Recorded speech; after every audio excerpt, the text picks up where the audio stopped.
Bilang patay gutom na nagpapanggap na sosyal, ituloy natin ang food review dito sa La Fiesta sa MOA. Unahin na natin itong mga main course. Dito muna tayo sa roasted duck. Malambot yung karne at flavorful. Yun nga lang ang alat. Okay pa kaya kidney ng chef nila dito. Perfecto dun sa kaklasmate mong di naman matalino pero graduate na may honor dahil niregaluhan niya si teacher ng iPhone na may screen protector.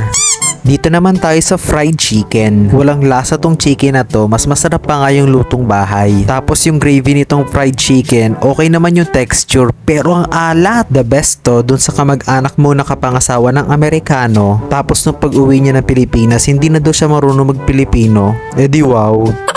Next on our list, chicken afritada. Wala namang special sa dish na to, just your typical chicken afritada. Ang pinaka nagustuhan ko lang sa putahing ito ay yung mga veggies. Hindi siya overcook at malutong yung mga gulay. Perfecto dun sa kapitbahay mong dalagita na hayok jumowa ay hindi pa nga siya nireregla. This one ay ang fish fillet. Ito walang special, yung typical na fish fillet lang siya. Perfecto sa'yo na inis dun sa kaklasmate mong matalino at dahil hindi mo siya kayang lamangan, ichinismis at siniraan mo na lang. Dito naman tayo sa aking all-time favorite, kare-kare. The best yung karne ng beef dito sa kare-kare kasi ang lambot. Tapos yung mga gulay nila hindi rin overcook. Yung kare-kare sauce nila okay naman pero yung alamang ang alat. Napainom ako tuloy ng juice dyan. I highly recommend this dun sa tiyuhin mong chick boy na hindi na nga gwapo tas meron pang amoy.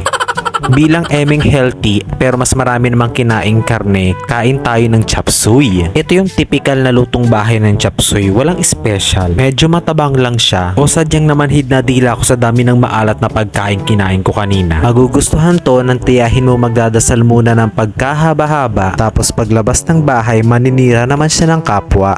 I-try naman natin itong pansit canton. Ito lang ata yung pansit canton na nakain ko na walang gulay dahil sobrang plain na canton lang to, wala tuloy pang balanse at nakakaumay siya. Ganito ang magandang ihanda sa birthday ng pinsan mong may nanay na mabait pero madamot kasi ayaw ilabas yung graham na itinago dun sa rep. At dahil nga naumay ako dun sa kanton, kain tayo nitong atsara. The best tong atsarang to kasi yung asim at tamis niya ay galing sa pinya. Sakto lang din yung kapal ng papaya na mararamdaman mo yung lutong niya. Bagay to dun sa kakilala mong sobrang kinis ng balat pero pag tinignan mo ang balikat, ang daming balakubak na laglag. This time, pinapakita ko naman sa inyo yung mga traditional Filipino dance na ipinerform dito sa La Fiesta. Kung meron man akong hindi ikinatuwa dito sa performance nila ay itong nanay na inakyat din ng anak niya sa stage. At dahil birthday ni mama, may pakik din naman talaga ang La Fiesta. Tapos nung narinig ko na kumakanta ng happy birthday yung kabilang table, sinabihan ko agad si mama na magsuklay ka, di tayo papatalo. Happy birthday to you.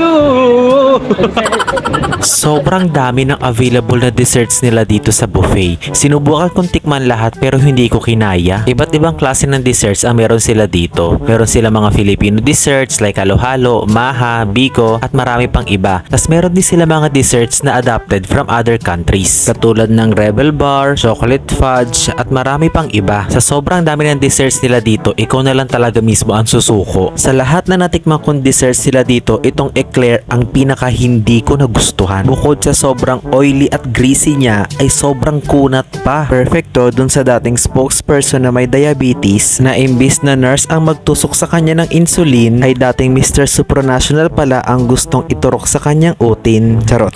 Dahil pakaramdam ko kukulbitin ako anytime na mga kamag-anak kong namatay sa diabetes, ay kumain naman tayo nito mga healthy na fruits. Fresh naman yung mga fruits nila at matatamis din. Yun nga lang sobrang limited ng options nila. Ang konti na selection ng fruits. Tapos sinabukan ko tong parang seaweed ba to? Hindi ako nasarapan dyan. O sadyang di pa na-unlock yung pangmayaman kong taste buds. Medyo maalat siya tapos ang slimy. Deserve to ng tropa mong ayaw sa divorce. Pero pag may chance mga liwa, full force.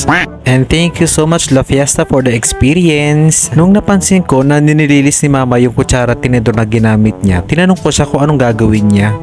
Maiuwi mo yan?